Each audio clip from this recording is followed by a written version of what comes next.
লোকসভা বিধানসভার ভোট একসঙ্গে রিপোর্ট পেশ এক দেশ এক ভোট কমিটি। লোকসভা এবং বিধানসভা একসঙ্গে করার সুপারিশ দেওয়া হয়েছে, এমনকি পঞ্চায়েত ও পুরো ভোট একসঙ্গে করার সুপারিশ। বিস্তারিত জানাবেন আমাদের প্রতিনিধি মৈত্রীর সঙ্গে রয়েছেন। মৈত্রী,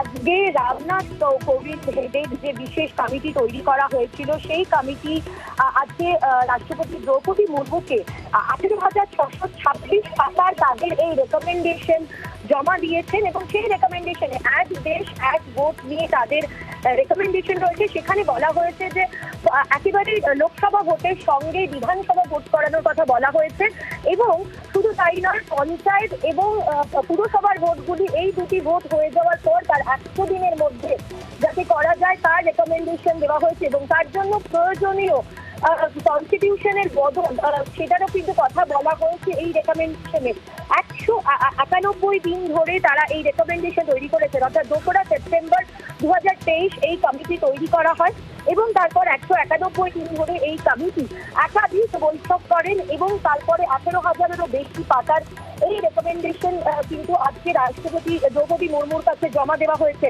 এর পাশাপাশি আর কি জানা যাচ্ছে যে 2024-এর লোকসভা নির্বাচন হয়ে যাওয়ার সঙ্গে সঙ্গেই কিন্তু এক দেশ এক চুনাও লাগু হয়ে যেতে পারে, অর্থাৎ এক দেশ এক ভোট সেটা লাগু হয়ে যাওয়ার সম্ভাবনা রয়েছে এবং একই সঙ্গে এক দেশ এক ভোট এই সমকালীন একই সঙ্গে ভোটের প্রক্রিয়া কিন্তু শুরু হয়ে যাবে এবং যে সমস্ত অ্যাসেম্বলি ভোট রয়েছে তাদেরও কিন্তু সময়সীমা 2029-এ শেষ হবে, অর্থাৎ 2024-এর পরে যে সমস্ত বিধানসভায় ভোট হবে সে তাদের সবারই কার্যকাল 2029 অবধি হয়ে যাবে। এটা কিন্তু অত্যন্ত একদম মৈত্রীর সঙ্গে থাকা সত্যি এটা অত্যন্ত গুরুত্বপূর্ণ।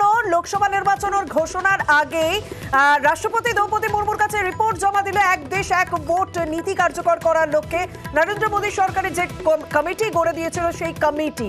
আমাদের সঙ্গে রয়েছেন তৃণমূল কংগ্রেসের মুখপাত্র শান্তনু সেন। শান্তনুদা, কি বলবেন? আমাদের নেত্রী মমতা বন্দ্যোপাধ্যায় পরিষ্কারভাবে চিঠি দিয়ে জানিয়ে দিয়েছেন যে আমরা কেন এটা সমর্থন করছি না এবং এটা কেন সম্ভব না।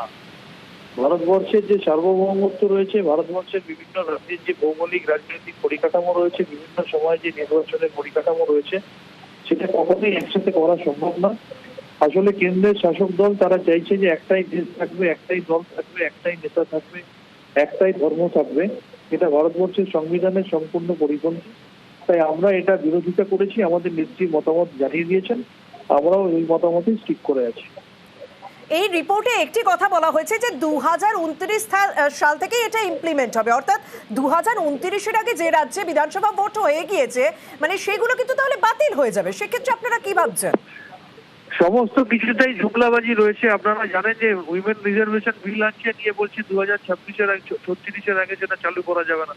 সবকিছুতে এরকম একটা ক্যারট অ্যান্ড স্টিকের ইস্যু থাকে এবং একটা জুমলাবাজি থাকে এবং এতে অনেকগুলো প্রশ্ন আমাদের নেত্রী করেছে। যদি কোনো রাজ্যে মাঝখানে সরকার ভেঙে যায় তাহলে কি আবার পুরো দেশে নির্বাচন হবে? আর বিজেপি যেভাবে হর্স ট্রেডিং করে, যদি হর্স ট্রেডিং করে তার পরিণতি কি হবে?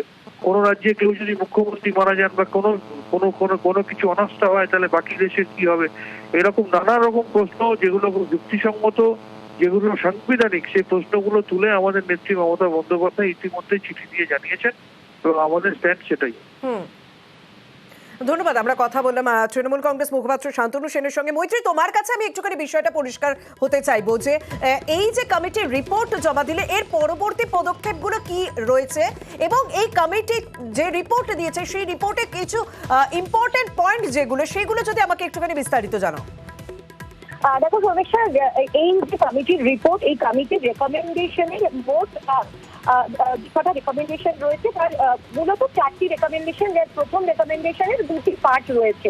কি কি রেকমেন্ডেশন এখানে করা হয়েছে? এই রেকমেন্ডেশনের প্রথম পক্ষে এখানে বলা হয়েছে যে কনস্টিটিউশনের অ্যামেন্ডমেন্ট করতে হবে এবং একই সঙ্গে লোকসভা এবং বিধানসভা এই দুটি নির্বাচন করা যেতে পারে। একদম মৈত্রী, তুমি আমাদের সঙ্গে থাকো। মৈত্রী, আমি তোমার কাছে আবারও আসবো। তুমি আমার সঙ্গে থাকো। আমার সঙ্গে রয়েছেন বাম নেতা সিপিএম নেতা সুজন চক্রবর্তী। সুজন দা, এক দেশ এক ভোট নীতি কার্যকর করার লক্ষ্যে যে কমিটি ছিল সেই কমিটির রিপোর্ট জমা দিল রাষ্ট্রপতি দ্রৌপদী মুর্মুর কাছে। সেই রিপোর্ট সম্পর্কে মানে এবার তো বলা হচ্ছে যে 2029 থেকে তাহলে ইমপ্লিমেন্ট হয়ে যাবে। 2029-এর আগে যে রাজ্যে বিধানসভা ভোটগুলি হয়েছে তাহলে তো তা বাতিল হয়ে যাবে। আপনাদের কি মতামত এই ক্ষেত্রে? 2029-এ এই সরকার থাকবে না, এই 24-এর ইলেকশনে এই সরকার জিতবে না। এসব কষ্ট কল্পনা করে লাভ কি আছে? আগের রাষ্ট্রপতি এখনকার রাষ্ট্রপতিকে রিপোর্ট দিয়েছেন, যিনি দিয়েছেন তিনি প্রাক্তন রাষ্ট্রপতি, আর যাকে দিয়েছেন তিনি বর্তমান রাষ্ট্রপতি। তাতে লোকসভা এবং বিধানসভা একসাথে ভোট হবে, তার 1 মাস বা 100 দিনের মধ্যে পঞ্চায়েত ও পুরসভা একসাথে ভোট হবে। এইটা আমাদের কনস্টিটিউশনাল যে প্রভিশন তার সঙ্গে মেলে না। 5 বছরের জন্য ভোট হলো, কেউ হেরে গেল, বা মাঝ রাস্তায় ডিফেকশন হয়ে গেল, বা মাঝ রাস্তায় সরকার পতন হয়ে গেল, বাকি 4 বছর কে চালাবে? রাষ্ট্রপতি। এটা আসলে রাষ্ট্রপতি এবং কেন্দ্রীকরণের একটা মনোভাবের প্রতিফলন, সংবিধান সম্মত নয়। আমরা এর পক্ষে নই, আমরা প্রথম থেকে বিরোধী। ধন্যবাদ। আমরা কথা বললাম সিপিএম নেতা সুজন চক্রবর্তীর সঙ্গে। মৈত্রী, তুমি যে বিষয়টি বলছিলে যে কটা রেকমেন্ডেশন রয়েছে তার মধ্যে একটা হচ্ছে যে লোকসভা এবং বিধানসভা ভোট একসঙ্গে করতে হবে, তাই তো?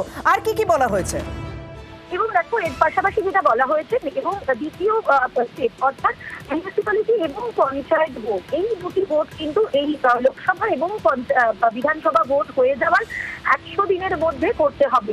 এর সঙ্গে সঙ্গে কি বলা হচ্ছে যে এক মিশন এক ভোটের জন্য যাতে একটাই এপিক কার্ড সব জায়গায় ব্যবহার করা যায় তার ব্যবস্থা করতে হবে, এবং এক্ষেত্রে হাং হাউস বলে কি করতে হবে সেটারও কিন্তু রেকমেন্ডেশন দেওয়া রয়েছে। এবং সেখানে বলা হয়েছে যে যদি কখনো হাং হাউস বা নো কার্সিডেন্স মোশন আসে বা এরকম ধরনের কোনো পরিস্থিতি হয়, তাহলে একেবারে ফ্রেশ ইলেকশন করার কথা বলা হয়েছে। ফ্রেশ ইলেকশন করার কথা বলা হয়েছে। মৈত্রী, তুমি আবারও আমাদের সঙ্গে থাকো। আমার সঙ্গে রয়েছেন কংগ্রেস নেতা সৌম্য আইচরায়। সৌম্যদা, যদি এই মানে কমিটি ইতিমধ্যে রিপোর্ট জমা দিয়ে দিয়েছে, যদি 2029 থেকে সত্যি ইমপ্লিমেন্টেশন হয়, তাহলে তো 2029-এর আগে যে রাজ্যে বিধানসভা ভোটগুলি হয়ে গিয়েছে সেগুলো সব বাতিল হয়ে যাবে, আবার নতুন করে ভোট হতে হবে।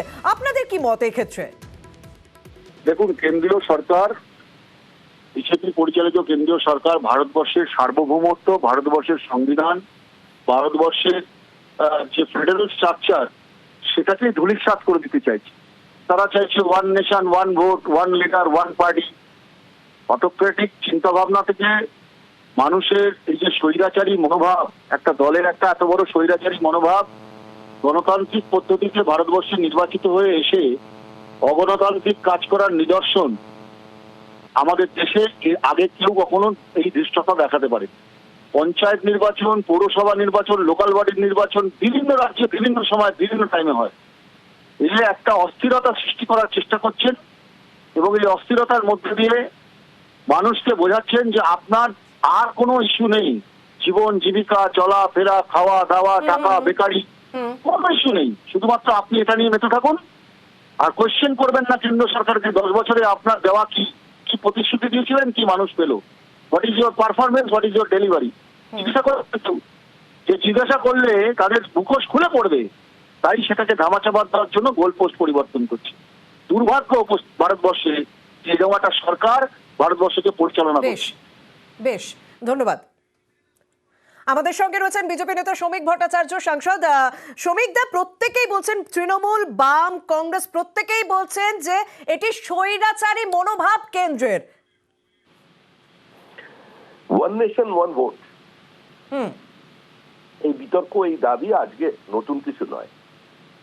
আজ থেকে 40 বছর আগেও এই নিয়ে প্রস্তাব এসেছে, এই নিয়ে রাষ্ট্রবিজ্ঞানীরা চর্চা করেছেন, বিভিন্ন স্টেক হোল্ডাররা আলোচনা করেছেন। এখন প্রশ্ন হলো, এটা একটা প্রস্তাব, একটা রিপোর্ট।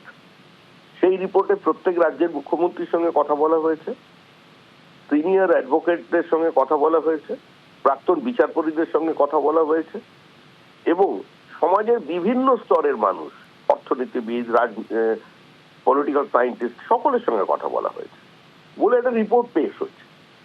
এর মধ্যে স্বৈরতন্ত্র কোথা থেকে এলো? প্রশাসনিক সুবিধার্থে এবং অর্থনীতির উপরে চাপ কমাতে ভারতীয় অর্থনীতিতে নির্বাচনে কালো টাকার ব্যবহার কেউ অস্বীকার করতে পারে না। একটা সমান্তরাল ব্যবস্থা চলে, সেটা থেকে বেরিয়ে আসবার জন্য একটা প্রচেষ্টা। সেই প্রচেষ্টা নিয়ে যারা সমালোচনা করবেন তারা করবেন। আর বিরোধী কোথায়? বিরোধীরা জোট করুক, আগে ভালো মতো ঐক্যবদ্ধ এক জায়গায় প্ল্যাটফর্মে দাঁড়ান, তারপরে তো বিরোধিতা করবেন। এটা তো এখনই পাস হচ্ছে না। বেশ, ধন্যবাদ।